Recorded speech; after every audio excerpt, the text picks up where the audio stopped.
Gempa yang terjadi di Pasaman Barat, Sumatera Barat yang berkekuatan 6,1 magnitudo juga dirasakan di Mandailing Natal, Sumatera Utara dan Pekanbaru Riau. Guncangan gempa dirasakan tidak terlalu besar dan kurang dari waktu 1 menit. Kuning dia oke. Ada kuning. Warga Panyabungan, Kabupaten Mandailing Natal, Sumatera Utara berhamburan keluar rumah akibat diguncang gempa. Mereka mengaku rumahnya bergoyang hingga membuat pusing. Belum ada laporan kerusakan di Mandailing Natal akibat gempa ini. Terasa sekali. Terasa sekali kuat. Kuat. Pas di mana tadi? Lagi di dalam rumah.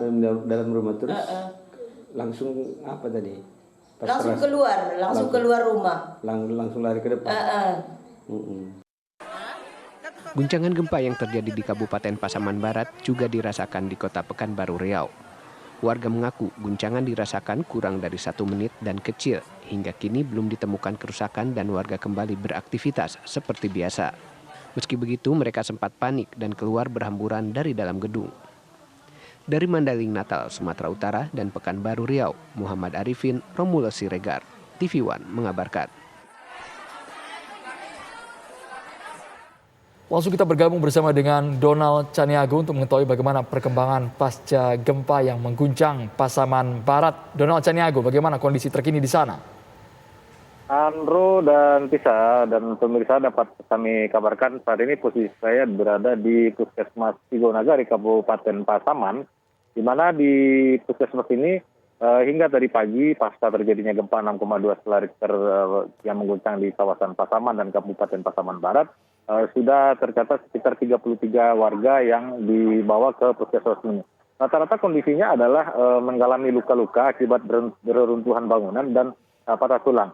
Nah, dari 33 warga tersebut, 4 diantaranya meninggal dunia, kemudian beberapa diantaranya juga mendapatkan perawatan intensif dan hingga dirujuk ke 2 rumah sakit di Kabupaten Pasaman, Lubuk Sekaping, kemudian di daerah Sipang-Ampek, Kabupaten Pasaman Barat.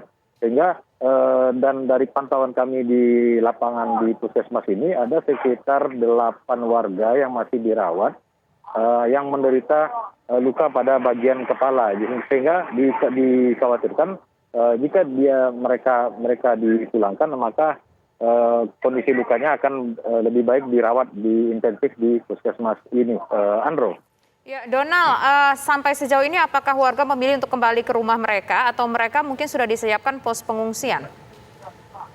Tisa, berdasarkan pantauan kami sekitar pukul 4 sore tadi, kami belum menemukan posko-posko utama, namun sejumlah warga yang rumahnya hancur atau rusak di guncang gempa tadi, rata-rata mereka mendirikan tenda di halaman rumahnya masing-masing. Dengan kondisi yang ya seadanya, karena kondisinya saat ini kondisi yang sangat darurat, bahwa mereka hanya bisa memanfaatkan apa-apa yang tersisa dari reruntuhan bangunan-bangunan mereka. Bahkan kami melihat bahwa di kawasan di Nagari Malampah ini banyak sekali rumah-rumah yang hanya tinggal bagian atapnya saja dan memaksa warga harus tinggal sementara waktu dengan anak, dengan orang tua, bahkan ada beberapa ibu hamil juga kami pantau harus istirahat atau tidur di tenda dengan kondisi seadanya. Dan warga juga mengharapkan bantuan-bantuan seperti makanan siap saji mungkin, kemudian air bersih dan tenda darurat karena mengisi rumah warga ini sudah sangat tidak layak lagi untuk ditempati. Warga mengaku untuk masuk ke dalam rumah saja mereka tidak berani.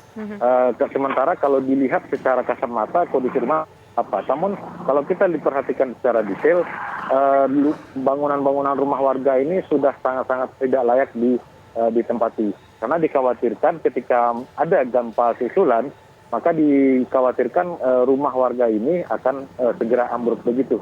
Bisa. Donald, apakah sudah ada data mungkin dari BPBD setempat mengenai kerusakan bangunan, baik itu permukiman maupun mungkin perkantoran yang ada di sana? Kami data yang terakhir yang kami terima, untuk di Kabupaten Pasaman Barat ada 3 warga yang meninggal dunia. kemudian di Kabupaten Pasaman ada 4 warga, sehingga di kedua kabupaten terdampak gempa ini ada total 7 warga. Sedangkan di puskesmas ini kami mendapatkan data tadi yang total semuanya sekitar ada 43 warga yang tercatat hanya 33, karena mengingat pengakuan dari petugas puskesmas tadi, ketika pagi setelah terjadinya guncangan gempa, warga langsung datang ke sini dengan kondisi yang sangat-sangat crowded di kawasan tempat saya mengabarkan ini. Jadi menurut puskesmas tempat saya mengabarkan di Tigonagari ini ada 33 warga yang mengalami luka-luka, sedangkan di Kabupaten Pasaman Barat juga ada sekitar 50 warga juga mengalami luka-luka. Sedangkan yang meninggal ada 3 di Pasaman Barat, kemudian 4 di Kabupaten Pasaman.